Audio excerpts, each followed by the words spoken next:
The month of Elul is the perfect time for looking backward and reflecting on what is, while simultaneously envisioning a better future. We're looking to you, listener, to help us see both what is and what beauty can be. This is Jews Talk Racial Justice with April and Tracy, a weekly show hosted by April Baskin and Tracy Guy Decker. In a complex world, change takes courage. Wholehearted relationships can keep us accountable. Tracy, I want to have a little chat with you. A little chat? L-I-L apostrophe. A little chat. A little. Yeah. Yeah. And we want to collectively have, as you thought to say, so it's a little more, so my cheesiness is a little more clear. We want to have a little chat with our peoples within the next couple weeks during this sacred, potent, deeply internal time of Elul. So what am I talking about? Tracy, do you want to say a little bit more of the context of what am I talking about for those who are not in the know yet? Sure. Yeah. So as we're wrapping up this Jewish year, this Shemitah year, a year of release, Elul is the final month before the month of Tishrei and the High Holy Days. And I don't know why this sports metaphor comes to me, because I'm really not a big sports person. Tracy, I love your metaphors, so I'm excited to hear what this metaphor is. I hope so. Now there's like too much hype on it. It's a lot of pressure, but it's fine. I think of Elul as as the warning track, like on the baseball field. You know, when the fielder is like backing up to catch the ball, there's like a set amount of the field that's dirt or gravel, not grass, so that they know they're approaching the wall while they're doing what they're doing, facing away. And I sort of think of Elul almost like a warning track before the High Holy Days. It's like a chance to like slow down, get greater awareness of our context and our surroundings, and also what's going on inside. So I'm excited for our little Elul chats to help us, but also like the broader us, our peoples, you listener, to do what the warning track does for fielders and give us a little situational awareness. Buffer. Beautiful buffer. And I realize it's probably more of like a conversation. So thank you for the Judaic context. And then to layer on top of that, I've been really, really curious, and I raised it with my team, and as per usual, they were like, yay, sounds cool. And also here's some also additional ideas to enhance this even further. And I really want to know where people are between and I have a sense, I see it, I hear it in different ways, but especially during this deeply reflective month of Elul and the season, and summer has ended, or not fully. Oof, sorry if I stressed anybody out. Sorry, but we're in a season of transition. School has started up for most kids and adults who are in school. This is a period of transition, and not insignificant transition in the broader context, not that it is ever insignificant, of so much has happened in our country relating to racial justice and injustice, the pandemic, dynamics happening globally around war and oppression and hopeful progress in various ways. There's just a lot that's happening right now. And I personally have been engaging in a deep process of transformation over the last 3 years, increasingly so. And recently, earlier this month, shortly or within the last 30 days, reached climactic moment of shift and alignment into different parts of my becoming.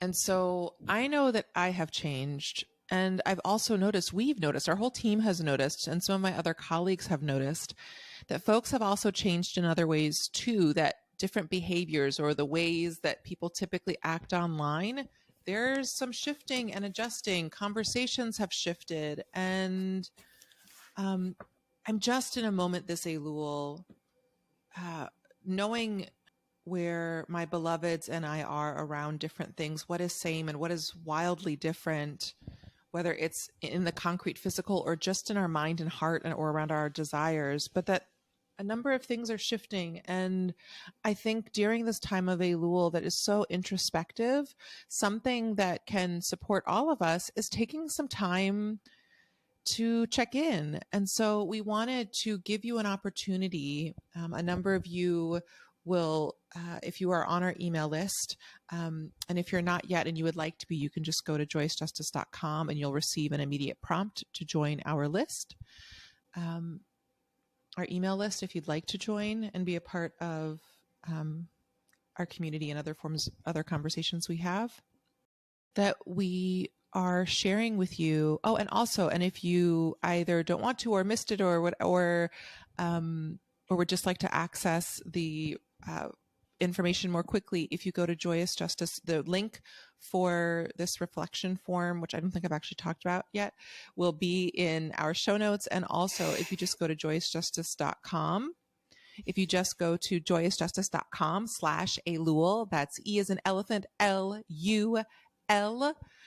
you will get access to this reflection form. And it's questions. It has a number of questions. I think nearly none, or we haven't fully decided yet, but I don't think any of them will be mandatory. And it's just an opportunity for you to share with us what's going on in your world. And you can select to have it sent to you to also have a record of what's going on in your mind and heart in this moment, about what's going well for you. What do you feel like is where's shift happening?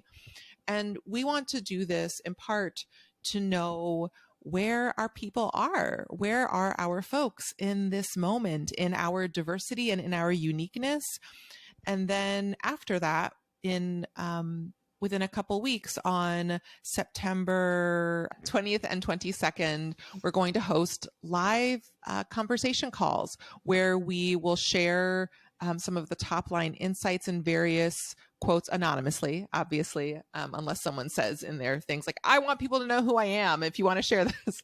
But just share out different trends and patterns and just different voices, because in light of all of the transformation that, and also just challenge. So partially, part of it's that there has been transformation, and also there's a bunch of nascent transformation where a number of us have noticed different things, but it's not that the world has fully changed, but we've shifted by the things that have impacted us.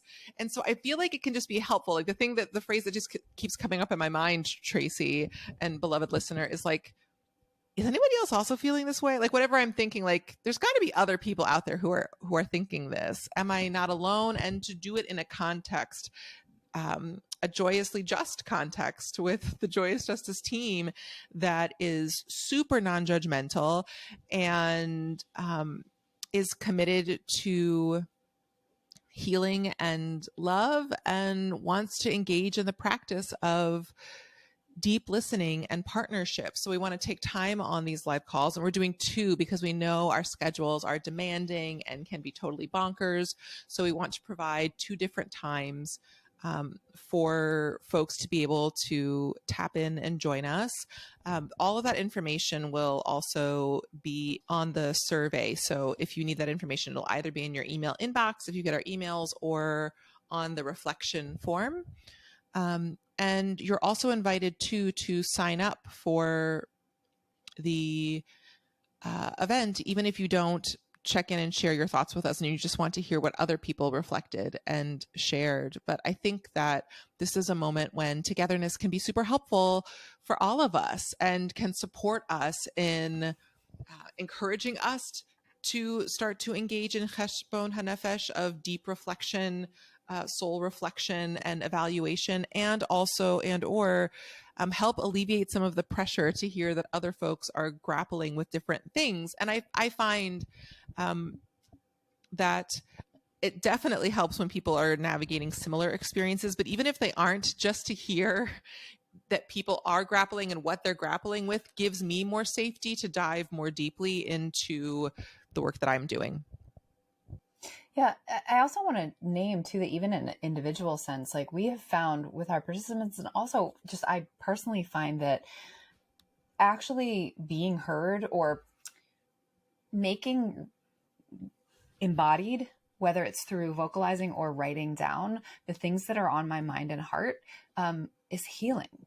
And we found that that is true Yes. for our participants as well. In part for me, it's because when I let it sit up here in my head or weigh on my chest, it feels so big. Whatever it is, whatever the it is, it just feels so big. And then when I actually take the time to speak it or write it, I realize it is in fact finite and I can handle it. And it doesn't, when it remains unvocalized or unwritten, I don't always believe that I can. But getting it down and exhausting those thoughts, or getting it out and exhausting those thoughts, for me at least, helps put boundaries or bounds around whatever it is that is weighing on me, and allows me to, what's the word I want to use? Let go of it a little bit, I guess. And so I think that the word that I was excited about this survey idea. Sorry, I think I was going to say the word that came up when you asked that question was like relief, like to have a little bit of relief of not solely holding it ourselves. Yeah. I think that one of the things that the team was excited about when you first proposed something like this, April, was that, I mean, it'll be really interesting and helpful to sort of see where folks are, and that will help us to meet needs and meet folks where they are and nurture what needs nurturing. But even more than that, even for someone who just does the survey and doesn't show up to the event or doesn't, listen to the follow-up, I think even the act of doing it will be useful and helpful and nourishing in and of itself. And I think that's one of the reasons that the team was excited about this idea when you first proposed it. Yeah. And so the idea of the sessions, which I forgot to say, is that the live calls that we're going to do, and it's going to be the same thing, just offered twice. And so you can pick one that works for you, and or for whatever reason you're like, oh, I really love being in this safe and supportive and joyful, inquisitive space, I would love to do it twice. You're also welcome to do that, because each call is actually going to be quite different. We will likely share a similar set of insights and gems and just interesting bits of information and data that came back, qualitative data that came back to us from what people shared.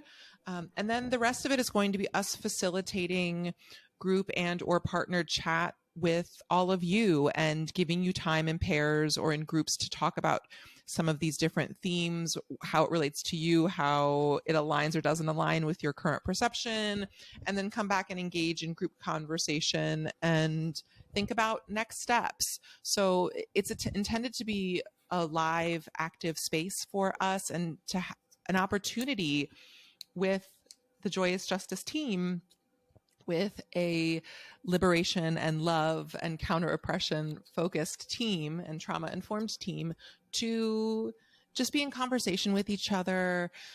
As Tracy said, to give you a process to process things, and do it in a way to know that people who care are actually going to be reading this and processing it, and integrating it into the ways that we lead in the world going forward.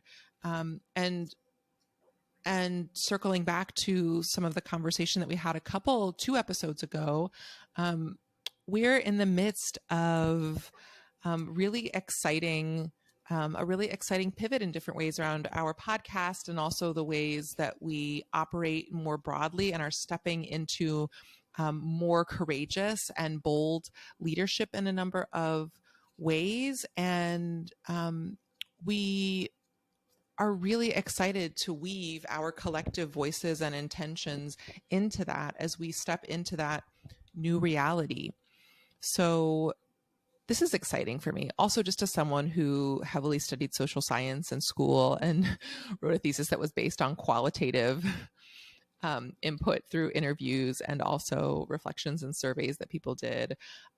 This personally is something from my academic angle and also from my community building and community organizing background is a passion of mine. I really love hearing where people, and specifically my peoples, which you are, where people are in a given moment and how that intersects and diverges from where our team is and how we can be engaging in conversation, not only in this live call, but in the months ahead and helping from our vantage point in the ways that we can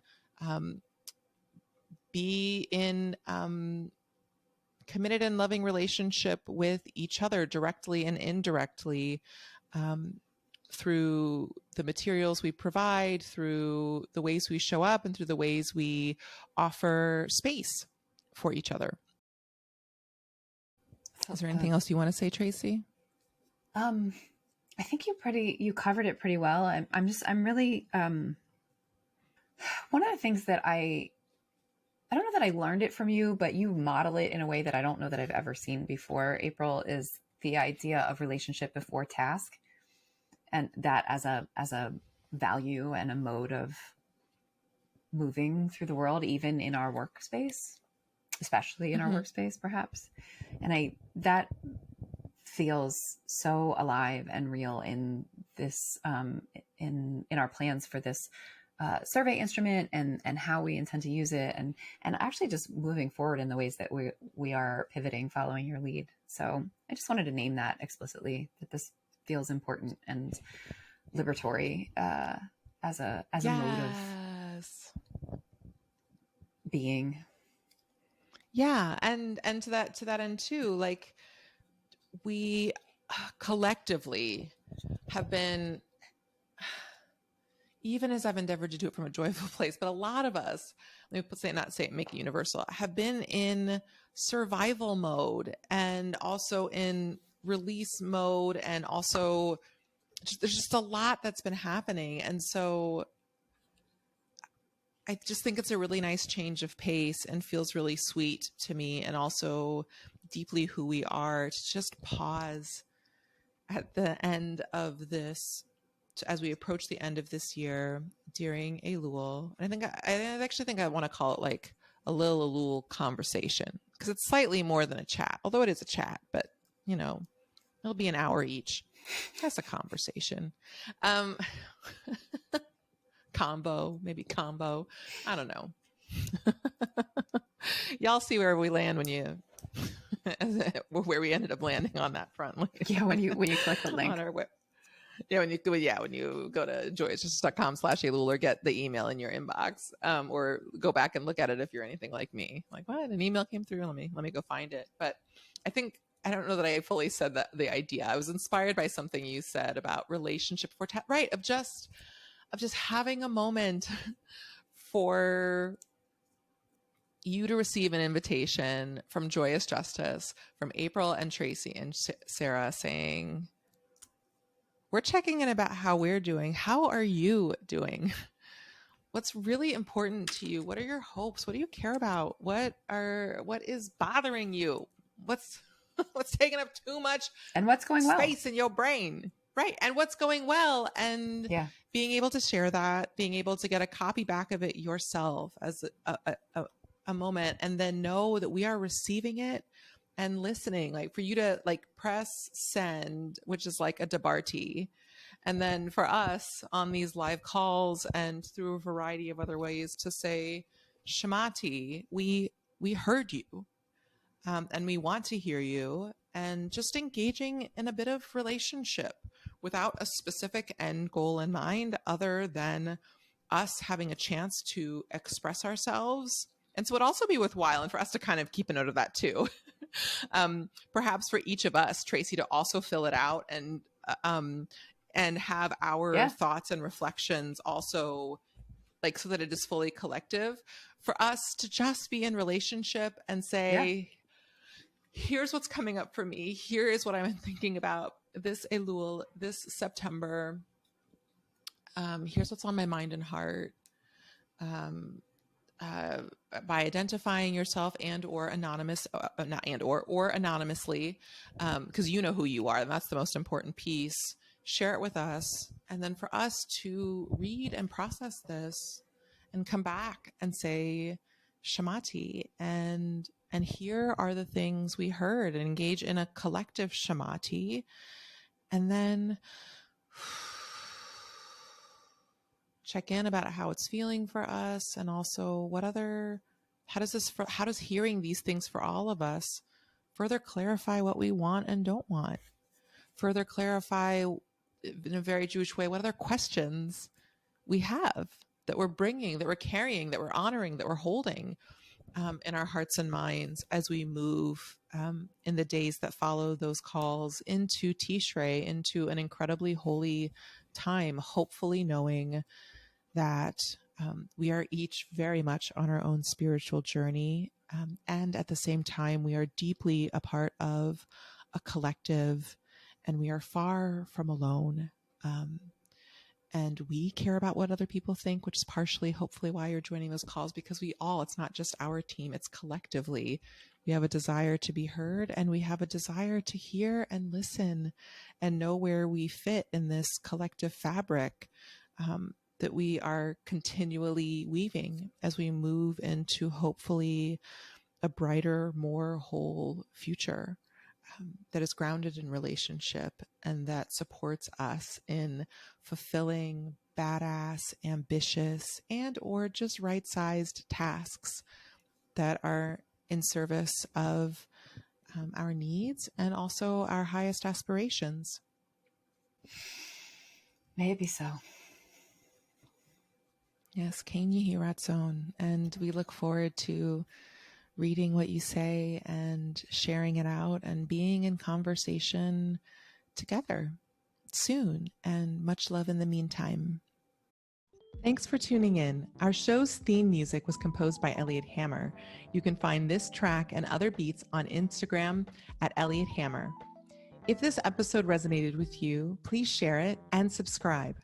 To join the conversation, visit JewsTalkRacialJustice.com, where you can send us a question or suggestion, access our show notes, and learn more about our team.